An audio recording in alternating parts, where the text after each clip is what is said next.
ಸ್ವಾಗತವನ್ನು ಕೋರ್ತೀನಿ. ಇವತ್ತು 9ನೇ ತರಗತಿಯ ಕೋರ್ ವಿಷಯ ಸಮಾಜ ವಿಜ್ಞಾನದಲ್ಲಿ ಪ್ರಥಮ ಸಂಕಲನಾತ್ಮಕ ಮೌಲ್ಯಮಾಪನ ಅಂದರೆ SA1 ಅಥವಾ ಅರ್ಧ ವಾರ್ಷಿಕ ಪರೀಕ್ಷೆ ಅಂತ ಕರಿತೀವಿ. ಅದರ ಒಂದು ಮಾದರಿ ಪ್ರಶ್ನೆ ಪತ್ರಿಕೆಯನ್ನು ಕಲಿಕಾ ಚೇತರಿಕೆ ಆಧಾರಿತ ಮೇಲೆ ಅಪ್ಲೋಡ್ ಅನ್ನು ಮಾಡ್ತಾ ಇದ್ದೀವಿ. ಇದು ರಿಕ್ವೆಸ್ಟ್ ವಿಡಿಯೋ ಇದೆ. ಬಹಳ ಜನ ಟೀಚರ್ಸ್ ಮತ್ತು ಸ್ಟೂಡೆಂಟ್ಸ್ಗಳು ರಿಕ್ವೆಸ್ಟ್ ಮಾಡ್ತಾ ಇದ್ರು, sir 9th SA1 social science question ಪೇಪರ್ನ ಅಪ್ಲೋಡ್ ಮಾಡಿ ಅಂತ. ಸೊ ಅದರ ಮೇಲೆ ಇವತ್ತು ಈ ವಿಡಿಯೋನ ಅಪ್ಲೋಡ್ ಅನ್ನು ಮಾಡ್ತಾ ಇದ್ದೀವಿ. ಈ ಮೊದಲಿನ 9ನೇ ತರಗತಿಯ ಹಿಂದಿ ಆಗಿರ್ಬೋದು, 8, 6, 7ನೇ ತರಗತಿಯಲ್ಲಿ SA1ಗೆ ಸಂಬಂಧಪಟ್ಟಂತೆ ಕ್ವಶನ್ ಪೇಪರ್ಗಳನ್ನು ನೋಡದೇ ಇದ್ರೆ ಈ ವಿಡಿಯೋದ ಡಿಸ್ಕ್ರಿಪ್ಷನ್ ಬಾಕ್ಸ್ನಲ್ಲಿ FASA ಕ್ವಶನ್ ಪೇಪರ್ಸ್ ಅಂತಾನೆ ಒಂದು ಪ್ಲೇಲಿಸ್ಟ್ ಲಿಂಕ್ ಇದೆ. ಅದನ್ನು ಒತ್ತಿ ನೋಡಿದ್ರೆ ಸೊ 5 ವಿಷಯಗಳ ಮೇಲೆ ಸೆಲೆಕ್ಟೆಡ್ ಸಬ್ಜೆಕ್ಟ್ಸ್ಗಳ ಮೇಲೆ ನಾವೇನು ಮಾಡಿದ್ದೀವಿ, ಕಲಿಕಾ ಚೇತರಿಕೆ ಮೇಲೇನೆ ವಿಡಿಯೋಗಳನ್ನು ಹಾಕ್ತಾ ಇದ್ದೀವಿ. ಈ ಕ್ವಶನ್ ಪೇಪರ್ಗಳನ್ನು ಟೀಚರ್ಸ್ಗಳು ಲೆವೆಲ್ 1 ಅಂತ ಆದರೂ ಆಗ್ಬೋದು, ಲೆವೆಲ್ 2 ಅಂತ ಆದರೂ ಕೂಡ ತಾವೇನು ಮಾಡ್ಬೋದು, ಅದನ್ನು ಬಳಕೆಯನ್ನು ಮಾಡ್ಬೋದು. ಸೊ ಇಲ್ಲಿ ನಾವು ಒಂದೇ ಒಂದು ಕ್ವಶನ್ ಪೇಪರನ್ನು ಹಾಕ್ತಾ ಇದ್ದೀವಿ. ಸೊ ಅದಕ್ಕೆ ಸಂಬಂಧಪಟ್ಟಂತೆ ಅದನ್ನು ತಾವು ಲೆವೆಲ್ 1 ಅಥವಾ ಲೆವೆಲ್ 2 ಅಂತ ತಾವೇ ನಿರ್ಧಾರ ಮಾಡಿ ಬಳಸ್ಕೊಳ್ಬೋದು. ಕ್ವಶನ್ ಪೇಪರ್ಗಳಿರ್ತಕ್ಕಂಥ ಕ್ವಶನ್ಸ್ಗಳು ನಮ್ಮ ವಿವೇಚನೆಗೆ ಇದ್ದಾವೆ. ಅವುಗಳನ್ನು ಸಹಿತ ಶಿಕ್ಷಕರಾದವರು ಬಳಕೆ ಅಂದರೆ ಚೇಂಜ್ ಮಾಡ್ಕೊಳ್ಬೋದು. ಸೊ ಇವೇ ಪ್ರಶ್ನೆಗಳು ಅಂತಿಮ ಅಲ್ಲ. ಸೊ ಒಟ್ಟಾರೆಯಾಗಿ ಒಂದು ಮಾದರಿ ಮಾಡೆಲ್ ಕ್ವಶನ್ ಪೇಪರನ್ನು ನಾವು ನಮ್ಮ ಯೂಟ್ಯೂಬ್ ವತಿಯಿಂದ ಹಾಕ್ತಾ ಇದ್ದೀವಿ. ಫಸ್ಟ್ ಟೈಮ್ ವಿಡಿಯೋವನ್ನು ನೋಡ್ತಾ ಇದ್ರೆ ಚಾನಲನ್ನು ಸಬ್ಸ್ಕ್ರೈಬ್ ಮಾಡಿ, ಜೊತೆಗೆ ಬೆಲ್ ಐಕಾನ್ ಅನ್ನು ಒತ್ತಿ. ಇದರಿಂದ ಮುಂಬರ್ತಕ್ಕಂಥ ವಿಡಿಯೋಗಳ ನೋಟಿಫಿಕೇಶನ್ ತಮಗೆ ಮೊದಲಿಗೆ ಸಿಗುತ್ತೆ.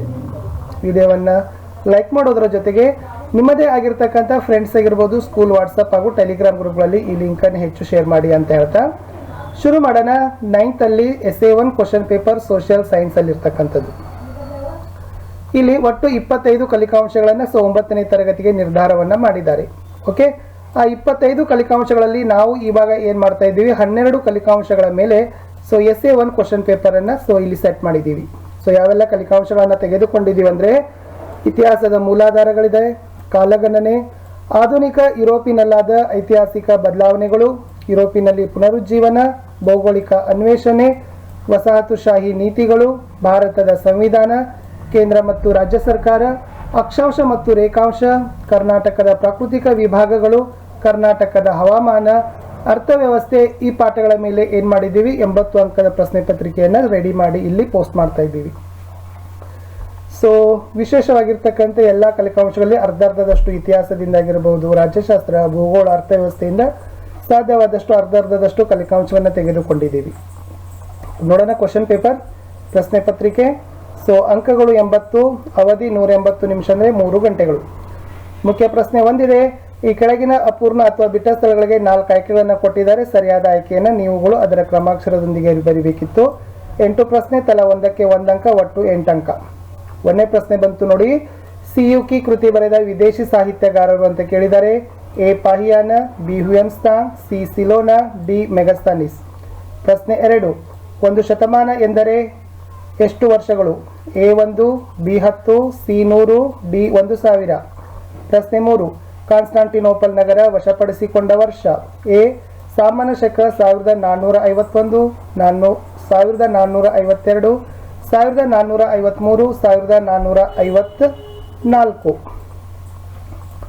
ಪ್ರಶ್ನೆ 3, ರಿನೈಸಾನ್ಸ್ ಪದದ ಅರ್ಥ ಏನು? A Punarjanma, B ಪುನರುಜ್ಜೀವನ, C Navodaya, D ಮೇಲಿನ ಎಲ್ಲವೂ. ಪ್ರಶ್ನೆ 5, ಸಂವಿಧಾನ ಕರಡು ರಚನಾ ಸಮಿತಿ ಅಧ್ಯಕ್ಷರು? A KM Munshi, B doctor BR Ambedkar, C Sachchidananda Sinha, D doctor Babu Rajendra Prasad. ಪ್ರಶ್ನೆ 6, ಸಂಸತ್ತಿನ ರಚನೆಗೆ ಅವಕಾಶ ಮಾಡಿಕೊಟ್ಟ ಭಾರತ ಸಂವಿಧಾನದ ವಿಧಿ? A 76, B 77, C 78, D 79. ಪ್ರಶ್ನೆ 7, ಅಕ್ಷಾಂಶಗಳು ಈ ದಿಕ್ಕಿನಲ್ಲಿ ಎಳೆಯಲ್ಪಟ್ಟ ಊಹಾತ್ಮಕ ರೇಖೆಗಳಾಗಿವೆ. A ಪೂರ್ವ ಉತ್ತರ, B ಪೂರ್ವ ಪಶ್ಚಿಮ, C ದಕ್ಷಿಣ ಉತ್ತರ, D ಪಶ್ಚಿಮ ದಕ್ಷಿಣ. 8, ಶಾಲೆಗಳು ಯಾವ ಉದ್ಯೋಗ ವಲಯದಲ್ಲಿ ಬರ್ತವೆ? A ಪ್ರಾಥಮಿಕ ವಲಯ, B ದ್ವಿತೀಯ ವಲಯ, C ತೃತೀಯ ವಲಯ, D ಮೇಲಿನ ಎಲ್ಲವೂ. ಇನ್ನು ಮುಖ್ಯ ಪ್ರಶ್ನೆ 2ಕ್ಕೆ ಹೋಗೋಣ. ಒಂದೊಂದು ವಾಕ್ಯದಲ್ಲಿ ಉತ್ತರಗಳನ್ನು ಬರೀಬೇಕಿತ್ತು. 8 ಪ್ರಶ್ನೆಗಳು, ಒಂದೊಂದಕ್ಕೆ 1 ಅಂಕ, ಒಟ್ಟು 8 ಅಂಕ. ಪ್ರಶ್ನೆ 9, ಪ್ರಾಕ್ತನ ಆಧಾರಗಳು ಅಂದರೆ ಏನು? ಪ್ರಶ್ನೆ 10, ಕಾನ್ಸ್ಟಾಂಟಿನೋಪಲ್ ನಗರದ ಈಗಿನ ಹೆಸರೇನು? ಪ್ರಶ್ನೆ 11, ಡಾಂಟೆ ಬರೆದ ಪ್ರಸಿದ್ಧ ಕೃತಿ ಯಾವುದು? ಪ್ರಶ್ನೆ 12, ಭೌಗೋಳಿಕ ಅನ್ವೇಷಣೆಗಳ ಯುಗ ಎಂದು ಎಷ್ಟನೇ ಶತಮಾನವನ್ನು ಕರೀತಾರೆ? 13, ಸಂವಿಧಾನ ಅಂದರೆ ಏನು? 14, ಸರ್ಕಾರದ ಮುಖ್ಯ ಅಂಗಗಳು ಯಾವುವು? 15, ರೇಖಾಂಶ ಎಂದರೆ ಏನು? 16, ಪ್ರಾಥಮಿಕ ವಲಯದ ಉದ್ಯೋಗಗಳು ಅಂದರೆ ಏನು ಅಂತ ಕೇಳಿದ್ದಾರೆ. ಮುಖ್ಯ ಪ್ರಶ್ನೆ 3, 2-3 ವಾಕ್ಯ ಅಥವಾ 2-3 ಅಂಶಗಳಲ್ಲಿ ಉತ್ತರ ಬರೀಬೇಕು. ಒಟ್ಟು 8 ಪ್ರಶ್ನೆಗಳು, ಒಂದೊಂದಕ್ಕೆ 2 ಅಂಕ, ಒಟ್ಟು 16 ಅಂಕ.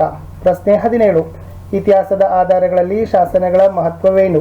18, ಭಾರತ ಸ್ವಾತಂತ್ರ್ಯಗೊಂಡ ವರ್ಷವನ್ನ ಕಾಲರೇಖೆಯಲ್ಲಿ ಗುರುತಿಸಿ. 19, ಟರ್ಕರು ಕಾನ್ಸ್ಟಾಂಟಿನೋಪಲ್ ನಗರವನ್ನ ಏಕೆ ವಶಪಡಿಸಿಕೊಂಡರು? 20, ಭೌಗೋಳಿಕ ಅನ್ವೇಷಣೆಗೆ ಮುಖ್ಯ ಕಾರಣಗಳು ಏನು? 21, ಭಾರತ ಸ್ವಾತಂತ್ರ್ಯ ಬಂದಾಗ ಎದುರಿಸಿದ ಮುಖ್ಯ ಸಮಸ್ಯೆಗಳು ಯಾವುವು? ಪ್ರಶ್ನೆ 22, ಸಂಸತ್ತಿನ ಮೇಲ್ಮನೆ ಮತ್ತು ಕೆಳಮನೆ ಯಾವುದು? 23, 0 ಡಿಗ್ರಿ ಅಕ್ಷಾಂಶ ಯಾವ ಯಾವ ಖಂಡಗಳಲ್ಲಿ ಹಾದು ಹೋಗ್ತದ? ಪ್ರಶ್ನೆ 24, ನಿಮ್ಮ ಊರಿನ ವೈಶಿಷ್ಟ್ಯತೆಗಳನ್ನು ಬರೆಯಿರಿ. ಪ್ರಶ್ನೆ 4, ಕೆಳಗಿನ ಯಾವುದಾದರೂ ಪ್ರಶ್ನೆಗೆ 6 ವಾಕ್ಯ ಅಥವಾ 6 ಅಂಶಗಳಲ್ಲಿ ಉತ್ತರ ಬರೀಬೇಕು. ಒಟ್ಟು 9 ಪ್ರಶ್ನೆಗಳು, ಒಂದಕ್ಕೆ 3 ಅಂಕ, ಒಟ್ಟು 27 ಅಂಕ. 25ನೇ ಪ್ರಶ್ನೆ, ಊಳಿಗಮಾನ್ಯ ಪದ್ಧತಿ ಪ್ರಬಲವಾಗಲು ಕಾರಣಗಳನ್ನು ಪಟ್ಟಿ ಮಾಡಿ. 26, ಯುರೋಪಿನ ಭೌಗೋಳಿಕ ಅನ್ವೇಷಣೆಯ ಪರಿಣಾಮಗಳನ್ನು ವಿವರಿಸಿ. 27, ರಾಜ್ಯಸಭಾ ಸದಸ್ಯರ ಅರ್ಹತೆಗಳನ್ನು ಬರೆಯಿರಿ. 28, ಪ್ರಧಾನವಾದ ಅಕ್ಷಾಂಶ ಮತ್ತು ರೇಖಾಂಶಗಳನ್ನು ಪಟ್ಟಿ ಮಾಡಿ. 29, ಇತಿಹಾಸದ ಆಧಾರಗಳಲ್ಲಿ ನಾಣ್ಯಗಳು ಮತ್ತು ಸ್ಮಾರಕಗಳ ಪ್ರಾಮುಖ್ಯತೆಯನ್ನು ಪಟ್ಟಿ ಮಾಡಿ. 30, ಕರ್ನಾಟಕದಲ್ಲಿ ಪ್ರದೇಶದಿಂದ ಪ್ರದೇಶಕ್ಕೆ ತಾಪಮಾನದಲ್ಲಿ ವ್ಯತ್ಯಾಸ ಇರಲು ಕಾರಣ ಏನು? 31, ಈ ಕೆಳಗಿನ ಮಹನೀಯರ ಸಾಧನೆಗಳನ್ನು ಒಂದೊಂದೇ ವಾಕ್ಯದಲ್ಲಿ ಬರೆಯಿರಿ. 1ನೇದು ಪೆಟ್ರಾಕ್, 2ನೇದು ನ್ಯೂಟನ್, 3ನೇದು ಗೆಲಿಲಿಯೋ. 32, ಈ ಕೆಳಗಿನ ವ್ಯಕ್ತಿಗಳು ಅನ್ವೇಷಿಸಿದ ದೇಶಗಳ ಹೆಸರುಗಳನ್ನು ತಿಳಿಸಿ. 1ನೇದು ವಾಸ್ಕೋಡಿಗಾಮ, 2ನೇದು ಕೊಲಂಬಸ್, 3ನೇದು ಮೆಗಲನ್. 33, ಸಾಂಬಾರ್ ಮತ್ತು ಮಸಾಲೆ ಪದಾರ್ಥಗಳು ಯುರೋಪಿನ ದೇಶಗಳಿಗೆ ಹೆಚ್ಚು ಅವಶ್ಯಕತೆ ಇತ್ತು. ಈ ಹೇಳಿಕೆಯನ್ನು ಸಮರ್ಥಿಸಿ. ಇನ್ನು ಮುಖ್ಯ ಪ್ರಶ್ನೆ 5 ಇದೆ. 8 ವಾಕ್ಯಗಳು ಅಥವಾ ಅಂಶಗಳಲ್ಲಿ ಉತ್ತರವನ್ನು ಬರೀಬೇಕು. ಒಂದೊಂದಕ್ಕೆ 4 ಅಂಕ, ಒಟ್ಟು 4 ಪ್ರಶ್ನೆ, 16 ಅಂಕ. 1ನೇ ಪ್ರಶ್ನೆ, ಅಂಧಕಾರದ ಯುರೋಪ್ ಮತ್ತು ಅಂಧಕಾರದ ಯುರೋಪ್ನ ಲಕ್ಷಣಗಳನ್ನು ತಾವೇನು ಮಾಡಬೇಕಪ್ಪ ಅಂತಂದ್ರೆ ಪಟ್ಟಿ ಮಾಡಬೇಕು. ಇದು ಅಂಧಕಾರ ಯುಗ ಮತ್ತು ಆಧುನಿಕ ಅಂತ ಬರ್ಕೋಬೇಕು. ಆಧುನಿಕ ಯುಗದ ಯುರೋಪ್ನ ಏನು ಮಾಡಬೇಕು, ಲಕ್ಷಣಗಳನ್ನ ತಾವುಗಳನ್ನ ಬರಿಬೇಕು. ಪ್ರಶ್ನೆ 35, ನಮ್ಮ ಸಂವಿಧಾನದ ಲಕ್ಷಣಗಳನ್ನು ಪಟ್ಟಿ ಮಾಡಿ. ಪ್ರಶ್ನೆ 36, ಕರ್ನಾಟಕದ ಪ್ರಾಕೃತಿಕ ವಿಭಾಗಗಳನ್ನು ವಿವರಿಸಿ. 37, ಯುರೋಪಿನಲ್ಲಿ ಪುನರುಜ್ಜೀವನದಿಂದಾದ ಪರಿಣಾಮಗಳನ್ನು ಚರ್ಚಿಸಿ. ಒಟ್ಟು 4 ಪ್ರಶ್ನೆಗಳಿದ್ದವು. ಇನ್ನು ಕಡೆ ಪ್ರಶ್ನೆ ಬರ್ತದೆ 38ನೇ ಪ್ರಶ್ನೆ. ಮುಖ್ಯ ಪ್ರಶ್ನೆ 6ರಲ್ಲಿ ಕರ್ನಾಟಕದ ನಕ್ಷೆ ಬರಿಬೇಕು. ಈ ಕೆಳಗಿನವುಗಳನ್ನು ಗುರುತಿಸಬೇಕು. ನಕ್ಷೆಗೆ 1 ಅಂಕ, ಸ್ಥಳಕ್ಕೆ 4 ಅಂಕ, ಒಟ್ಟು 5 ಅಂಕ. A Belagavi, B Bengaluru, C Mangaluru, D Kodagu. ಇಷ್ಟು ಏನು ಮಾಡಬೇಕಪ್ಪ ಅಂದರೆ ಕರ್ನಾಟಕದ ನಕ್ಷೆಯನ್ನು ಬರೆದು ಸ್ಥಳಗಳನ್ನು ಗುರುತಿಸೋದು ಇತ್ತು. ಇಷ್ಟೇ ಇತ್ತು 80 ಅಂಕಗಳ 9th ಅಲ್ಲಿ ಇರ್ತಕ್ಕಂಥ SA1 ಕ್ವಶನ್ ಪೇಪರನ್ನು. ವಿಡಿಯೋವನ್ನು ಲೈಕ್ ಮಾಡಿ, ನಿಮ್ಮ ಫ್ರೆಂಡ್ ಸರ್ಕಲ್ಗೆ ಶೇರ್ ಮಾಡಲು ಮರೆಯದಿರಿ. ಮತ್ತೆ ಸಿಗ್ತೀನಿ ಹೊಸದಾಗಿರ್ತಕ್ಕಂಥ ವಿಡಿಯೋದಲ್ಲಿ. ಅಲ್ಲಿಯವರೆಗೂ ಬಾಯ್.